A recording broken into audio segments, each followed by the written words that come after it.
cherry. So, ang dami niyang bunga. Tikman natin. Tikman mo. Ayoko.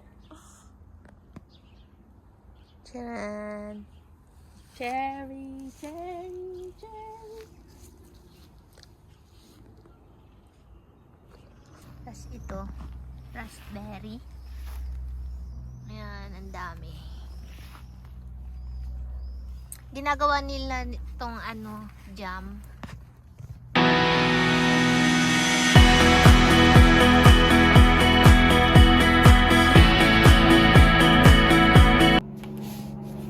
So guys, alam nyo ba na mag-aalas 7 na ng gabi ngayon? Ang liwanag pa, no? Dito sa Czech, pagka summer, sobrang haba ng umaga. Ng araw. So, alas 4 pa lang ng umaga is may liwanag na. So, hanggang alas 9, maliwanag Alas pa. 10. Tapos, pag alas 10, medyo maliwanag pa rin hanggang alas 10 din.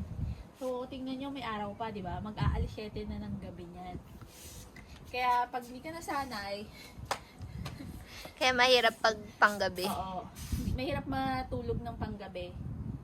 Kasi, Pag summer. maliwanag pa. Pero pag nag-winter, is Alas 4 pa. alas 4, ay, mga alas 3, may alas 3 ng hapon, medyo madilim na. Tapos, pag mga alas 5, sobrang lalim na ng gabi. As in, malalim na talaga yung dilim niya. Mga 4, 5, ganun. Pag winter. Kaya, bali, pagka summer, ang advance ng oras natin sa Pinas is 6 hours. 6 hours ba? Oo. 6 hours. Tapos pagka winter, ang advance naman is 7. 7 hours. Kasi nagbabago ang oras dito. Binabago siya pagka magsa-summer at saka mag-winter. Medyo nakakalungkot pagka winter dito kasi mahaba ang gabi. So, pagka summer, kaya susulitin na yung mga yung araw kasi matagal yan sila magpaparamdam. A few moments later. So guys, alam nyo ba dito sa Czech, maraming mga foreigner dito or yung mga lokal dito na nagbababad sa init. As in, sobrang nagbababad. As in, maghapon. Maghapon, halos masunog na yung balat nila or namumula. Ang sabi daw nila is, naghahanda sila Para sa darating na winter. Parang nagre-recharge sila o nagcha-charge yung katawan nila para sa panglaban sa lamig sa darating na winter.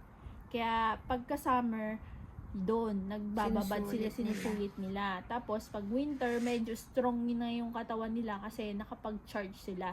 Yun ang sabi sa amin. Kasi sinasabi sa amin,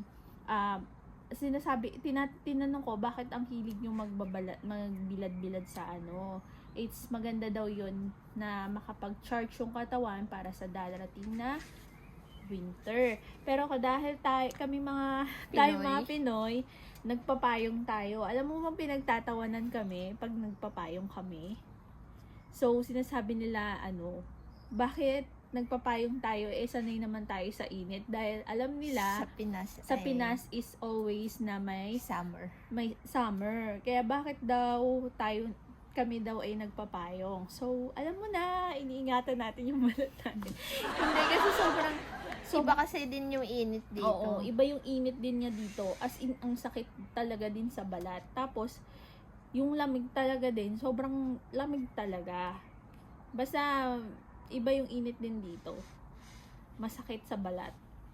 So, sabi namin sa inyo na lang yung araw. Kasi sawa na kami sa araw. Kaya magpapayong na lang kami. Yun lang!